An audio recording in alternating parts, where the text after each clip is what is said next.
dan istirahat kurang, apalagi saya sakit-sakitan. Dan waktu itu juga di majikan pertama itu saya kan jaga anjing, saya juga pernah digigit anjingnya, saya juga pernah masuk ke rumah sakit juga.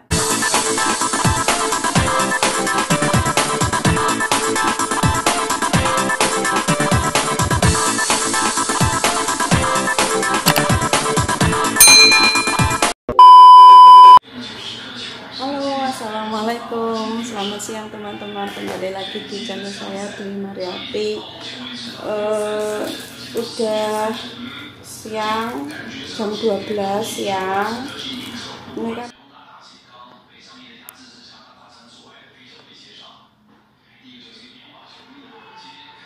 kan waktunya saya istirahat. Terus tadi habis pulang dari nganterin anak belanja, terus nganterin terapi, terus sekalian saya beli makanan Indo di warung. Ini godong telo, ketela, mau makan ketela siang. Ya Allah, banyak banget ketela ini sama santan, bisa buat makan sampai besok. Oh ya teman-teman, sebelumnya saya terima kasih yang sudah klik video saya, yang sudah nonton, yang sudah subscribe, yang sudah like. Saya ucapkan terima kasih ya. Buangnya sampah dulu. Oh iya, tadi juga beli tempe ini di Taiwan tadi tempe. Ini tempe di Taiwan harga 50 NT. Kalau 50 NT itu uang Indo 5 kali 5. Ini segini 25.000 kalau uang Indo, setara 25.000. Tapi ya buat kangen-kangen aja. Kalau kangen masakan Indo kan bisa masak goreng tempe terus sambal tempe gitu. Terus tadi juga beli sasa, ada tepungnya. Ini murah, tadi 10 NT satu kayak gini, 10 NT itu 4.000-an, 4.000-an lah, 4.000-5.000 segini. Ya maklum, buat masak kalau kangen masakan Indo. Ya udah teman-teman, ayo temenin aku makan siang. Bismillahirrahmanirrahim. Alhamdulillah. Tadi juga beli ini pare terus kerupuk. Alhamdulillah ya, masih bisa makan makanan Indo.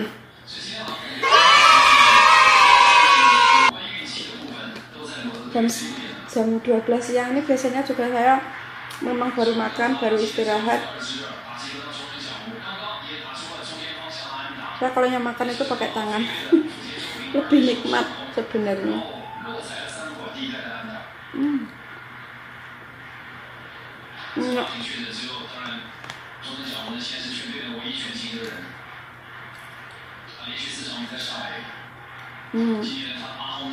Makananku banyak teman-teman.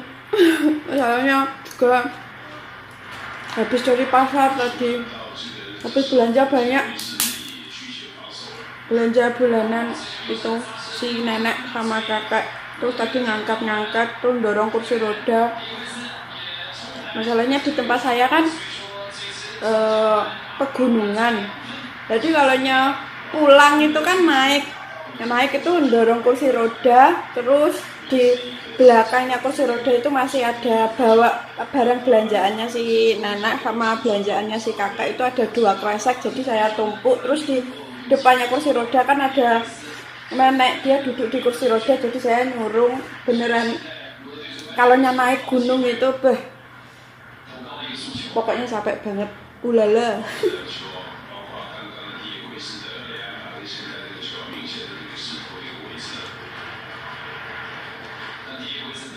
Oh ya, kemarin ada yang komentar di kolom komentar saya, katanya dia tertarik, Kak, tolong ceritain waktu perjalanannya awal proses ke Taiwan itu gimana sampai bisa betah sampai sekarang di Taiwan itu. Ya udah, kita makan sambil cerita ya.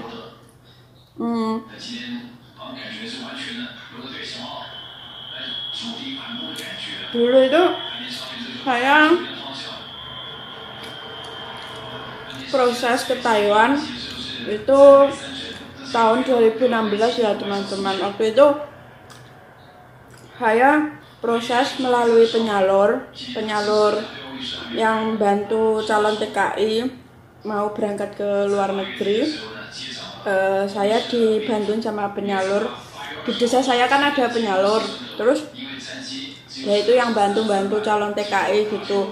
Tapi cabangnya dia itu di PT Bekasi di Pondok Indah, namanya PT BAM Bina Adidaya Mandiri. Mungkin ada yang nonton, ada yang tahu PT BAM Bina Adidaya Mandiri. Mami Sri BAM.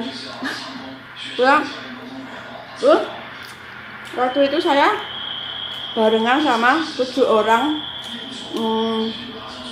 Terus satu desa itu kan ada 7 orang, itu termasuk saya. Terus yang satu juga adik ipar saya. Dulu juga waktu itu proses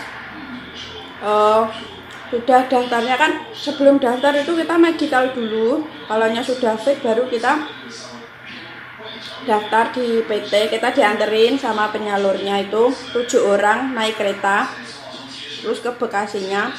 Habis itu di sana medical lagi untuk masuk PT, fit enggaknya. Terus kalau fit kita lanjut proses terus di PT BAM itu. Waktu itu di PT BAM diajarin bahasa, terus diajarin masak Taiwan, terus diajarin kayak pakai alat rumah tangga orang Taiwan gitu. Di sana itu diajarin semua, pembekalan semua, materi-materi juga full di sana. Dan waktu itu juga masih ada ujian kompetensi itu untuk seperti ujian para calon TKI yang mau ke luar negeri itu cukup enggak, dia itu bener-bener kriteria enggak masuk gitu. Sebelum terbang kita tuh ada UJK, ujian kompetensi. Bahwasanya kita tuh diuji dari BNP 2 TKI ya, bahasa, kita ngomong masalah bahasa Mandarin, terus kita pakai alat-alat rumah tangga, terus masak ala Taiwan, itu ada ujiannya. Dan waktu itu dari 7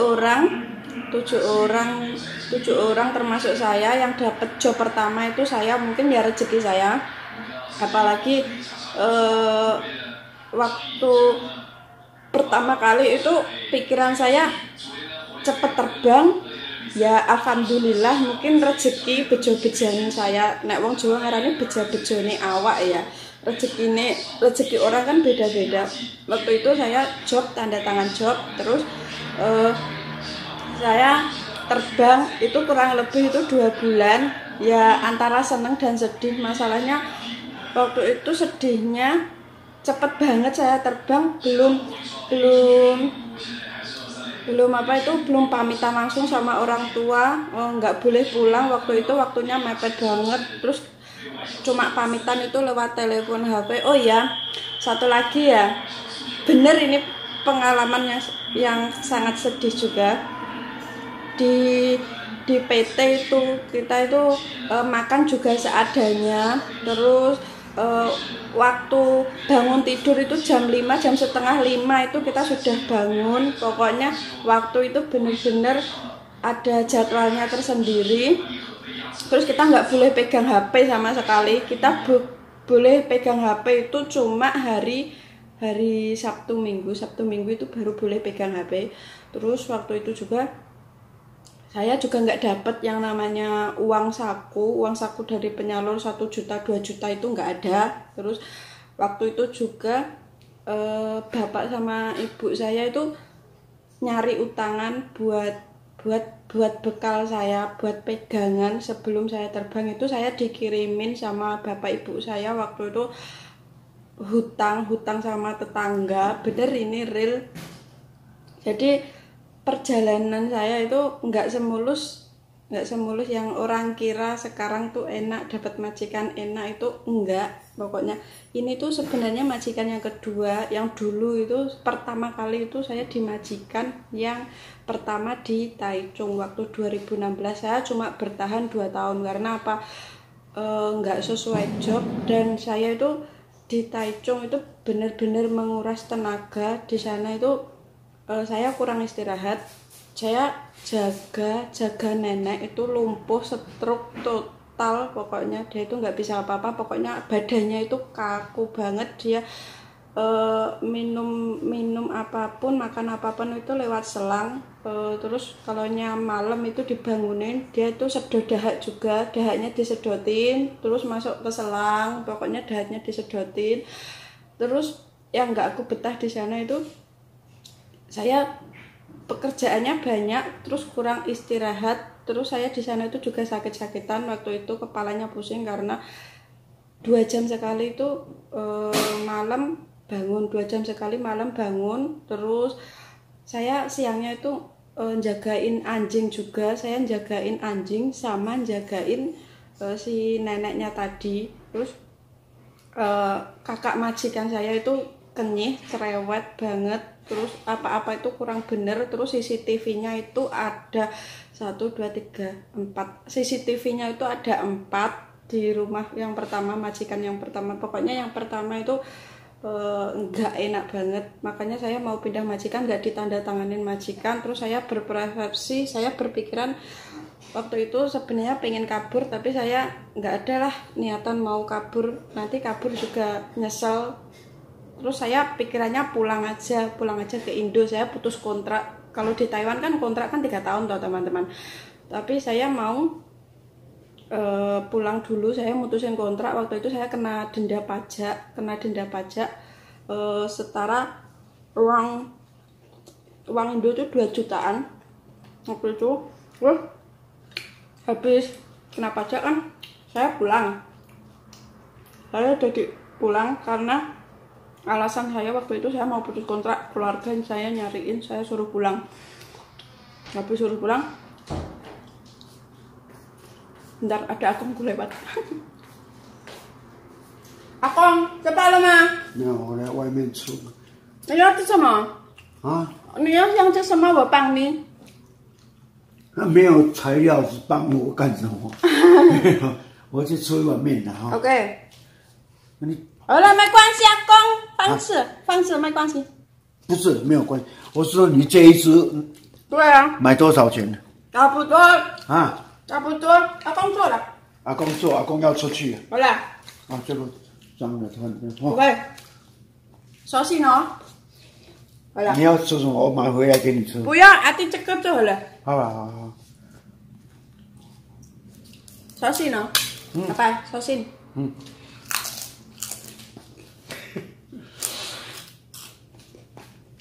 有没有下雨？没有。我很快就回来了，差不多半个钟。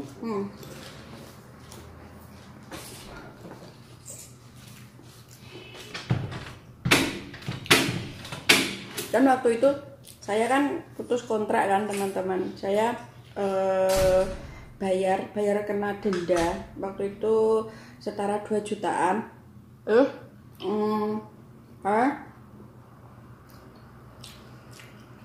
Bayar ke agen 2 juta itu.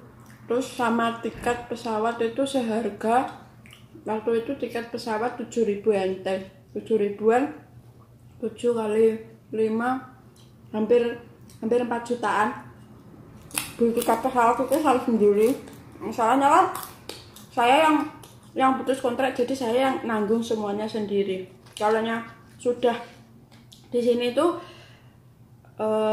kontrak kerja itu 3 tahun. Kalau 3 tahun gitu kita sudah habis masa kontraknya. Sebenarnya tiket pesawat dibeliin majikan, terus kita tuh juga dapat pesangon. Tapi waktu itu di majikan yang pertama itu kan saya nggak betah dan istirahat kurang, apalagi saya sakit-sakitan. Dan waktu itu juga di majikan pertama itu saya kan jaga anjing, saya juga pernah digigit anjingnya, saya juga pernah masuk ke rumah sakit juga. Dan saya mau ngomong sama agen pun juga nggak peduli. Ya udah, saya berpikiran mending saya pulang aja ke Indo, saya putus kontrak. Nanti habis pulang Indo, saya mau cari majikan lagi. Saya mau cari pikiran saya mau pulang ke Indo. Habis pulang ke Indo, mau cari majikan lagi, mau proses lagi. Itu pikiran saya. Ya alhamdulillah, sudah pulang ke Indo, saya proses lagi. Dan proses lagi itu memakan waktu nungguin job ini. Sebelumnya ada yang nonton video saya sudah pernah bilang, saya nungguin job ini tuh selama 7 bulan, 8 bulan. Itu kurang lebihnya sekian. Itu majikan sebelumnya saya terbang itu dia interview saya.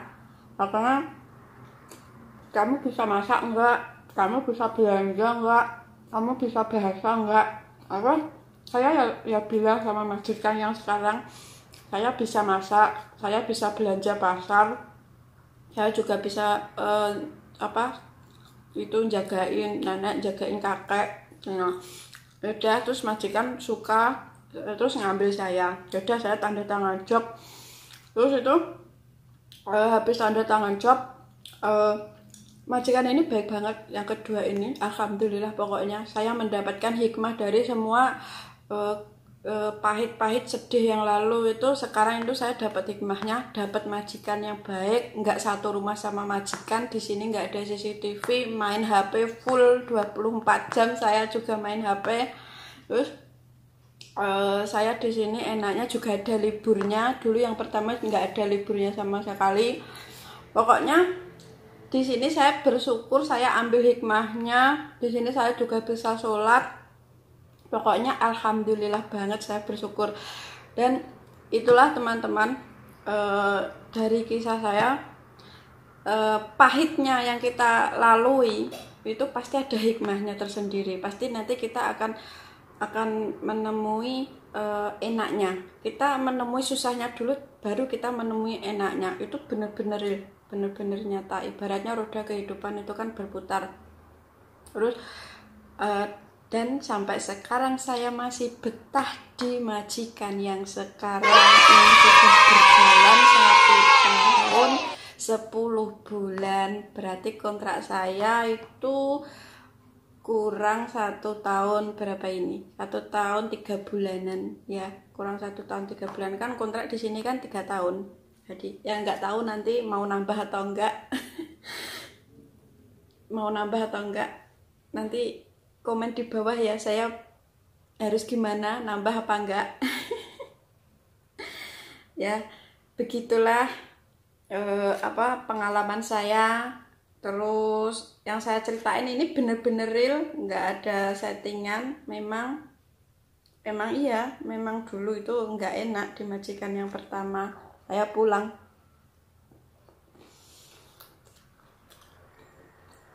Jadi demikian ya teman-teman, vlog dari saya.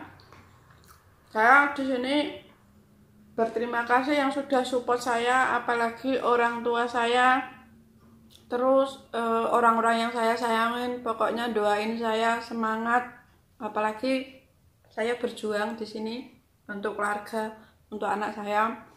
Saya minta dukungannya buat teman-teman semuanya yang sudah klik, yang sudah nonton.